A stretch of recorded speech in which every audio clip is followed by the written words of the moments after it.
going? Recording this last short and sweet little lecture for valence bond theory. All right. So this is also going to go in really nicely with your Math 8 assignment that I've got right in front of me here. And part 1 is all about valence bond theory and the hybrid orbitals. Okay.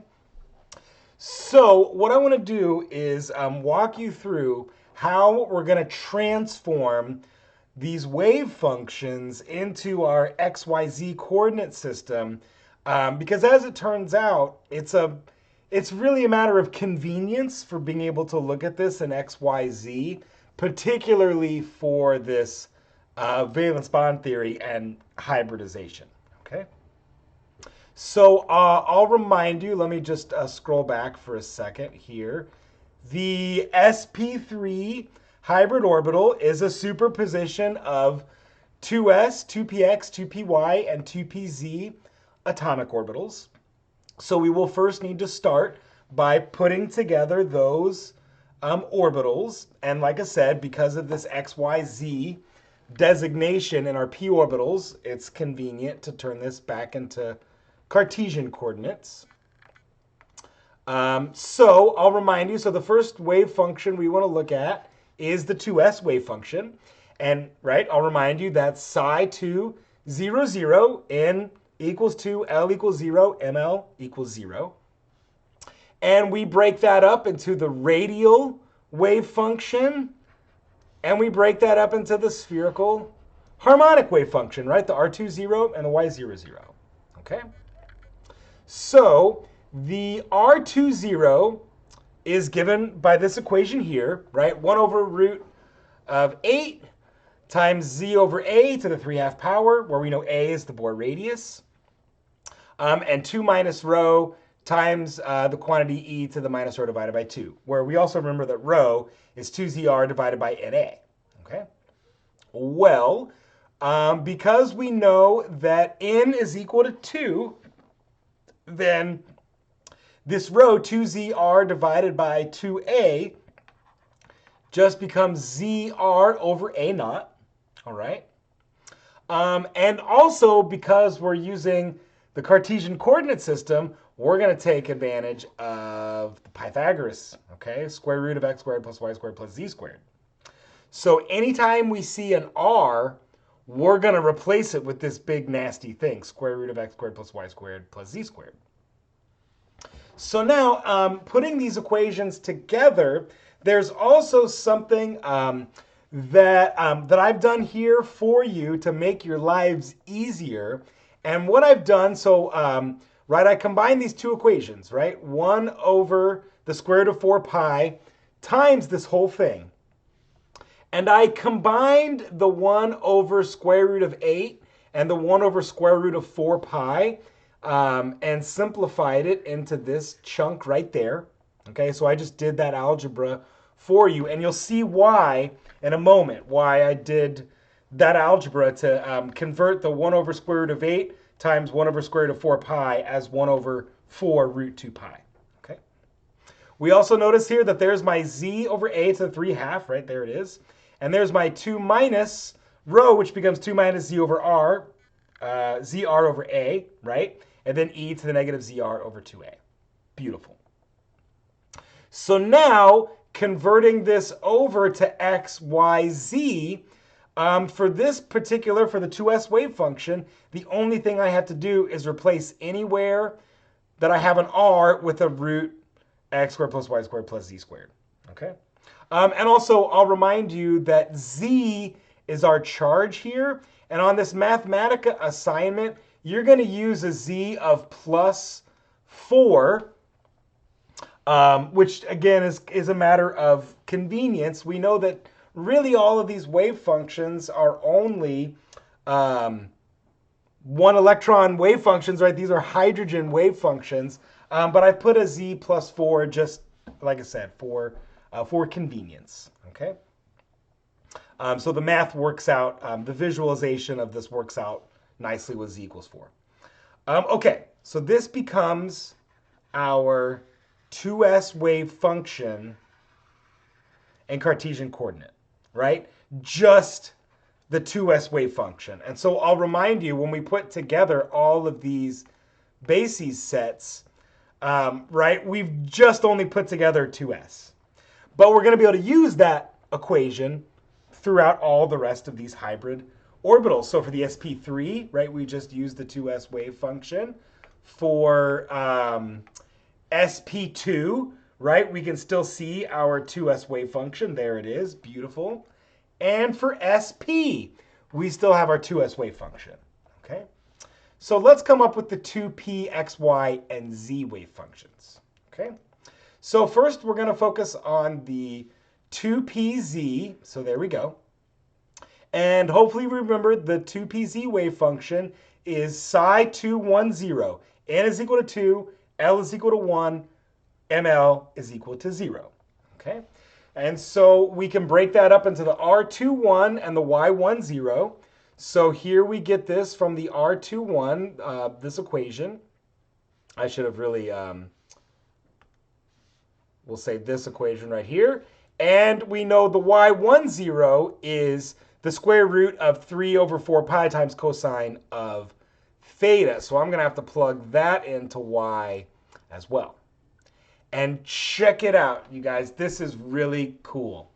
All of these constants, the 1 over square root of 24 times the square root of 3 divided by 4 pi, can be simplified to 1 over 4 root 2 pi.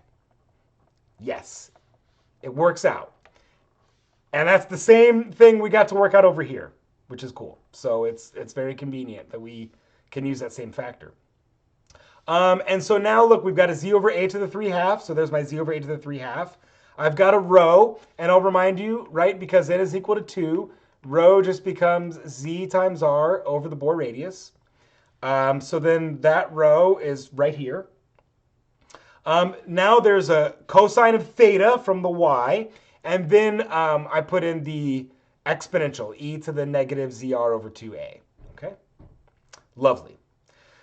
So now what happens? Well, we know that r is still equal to the square root of x squared plus y squared plus z squared. Okay, but also r times cosine of theta equals z. All right, and so I'll point that out, that I've got an r times a cosine of theta right there, and that all becomes z. Lovely. My exponential becomes, to the negative z, which remember, the capital Z is nuclear charge, and we're just going to use +4 as a, excuse me, we're going to use z equals +4 just as a matter of convenience, okay? It's not totally physically accurate, but it's reasonably accurate. And then now, look, I've got a z over a to the 3/2, and then the z over a combines with this to make z over a to the 5/2, okay? But now what we can do with this thing is we can call all of this psi210 as a function of x, y, and z. We can just say that this is all equal to z, right, times some function in r, which, recall, that's what we did last time. Okay, we did this in chapter 9, where now my function of r is this chunk and this chunk right here. So all of that is my f of r. And of course, I've replaced r with the square root of x squared plus y squared plus z squared. And as it turns out, no crazy superpositions or anything like this is required,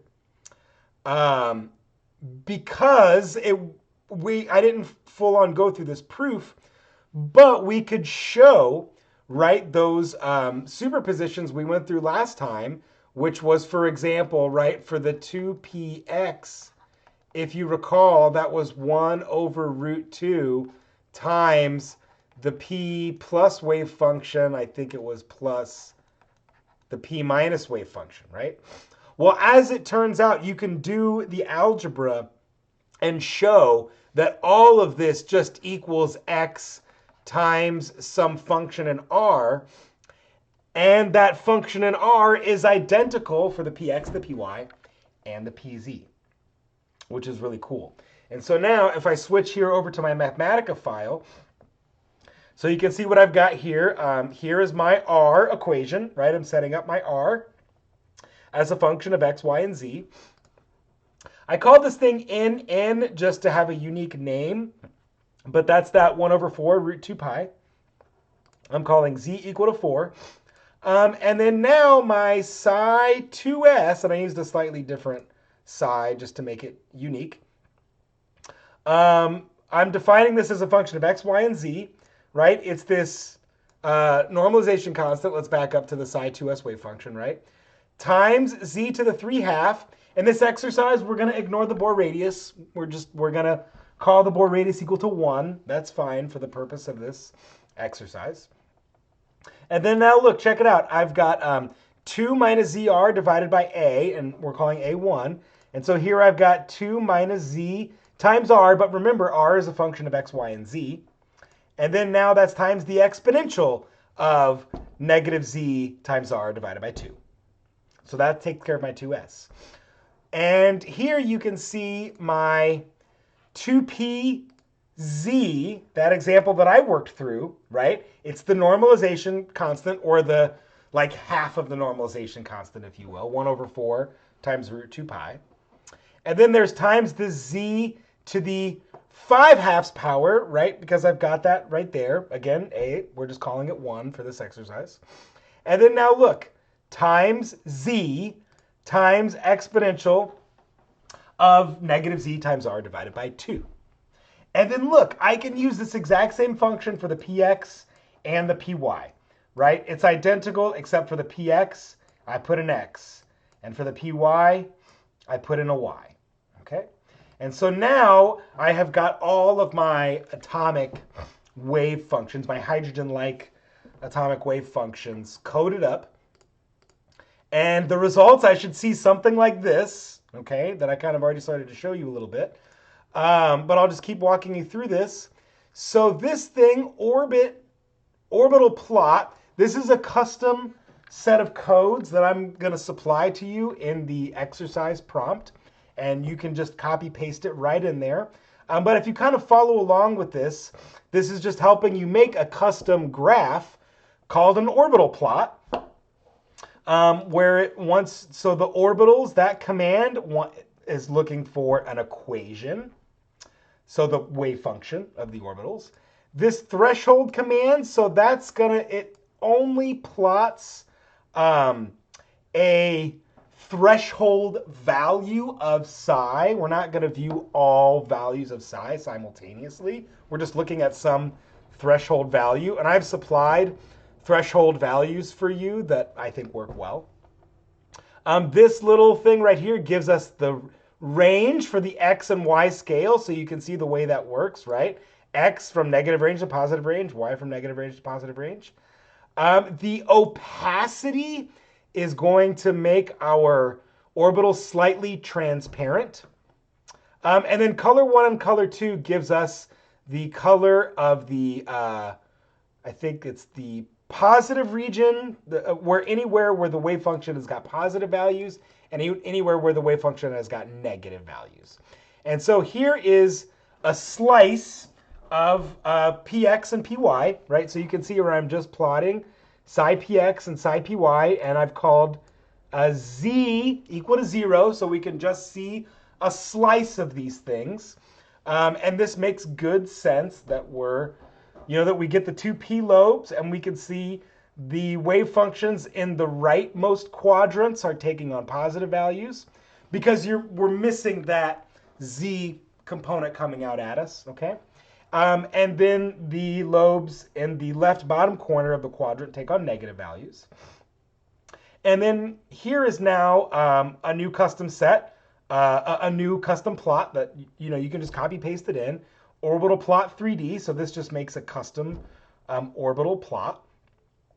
And so here we go. Let me make this a little bit bigger, right? Here is my SP3 basis set, right? the psi 2s plus the psi 2px plus the psi 2py plus the psi 2pz, giving me the H1. Okay, and then the H2, H3, H4, etc. So here, I indicated, let me move back through the slides a little bit. I indicated earlier, yes, that this sp3, that, technically these are all superpositions, they're linear sums, which is true. However, we can't use that in this particular model because in this particular model, we're only using a one electron system. We haven't put in any type of electron interactions, okay? And so because of that approximation that I'm making, or I'm having you make for this exercise, we just will view them individually, right? So you can see now on my orbital plot 3D, this first command right here, it wants you to enter the wave functions, and you're just going to enter them as a list. And note, right, this psi sp31, that's this entire basis set, right? But that gives us one of the four sp3 orbital lobes, okay? And so if you wanted to, you could make them slightly different colors if you got in here and customized it. You don't have to use green and red as your positive and negative values. You can make them slightly different if you want. But as you play with this here, you can really see where these are taking on negative values and where they're taking on positive values. It's kind of hard to imagine, I realize, but that's why it's cool to have these models that we can flip around and play with. And then coding in the sp2 and the sp is very straightforward. We're just going to follow that basis set. And with the sp2, you can see we get this nice, lovely planar, right? When I look, there I can see the plane that it exists in. We can see that it's got nice 120-degree angles, roughly. Okay, it should be exactly 120. I don't know why I said roughly. And then sp2, right, 180 degrees, and there we go. And what's important to note, these aren't like the exact sp3, sp2, sp shapes that you see. And that's because we're not doing a full treatment. I'm not solving this with 4 electrons, right? We're just using this approximate atomic orbital combination to make these hybrid orbitals, okay? So that should work out great for you for part 1. And that's it for part 1, is just being able to get these orbitals created. Okay, folks, next set of videos will be on molecular orbital theory. Okay, hasta luego.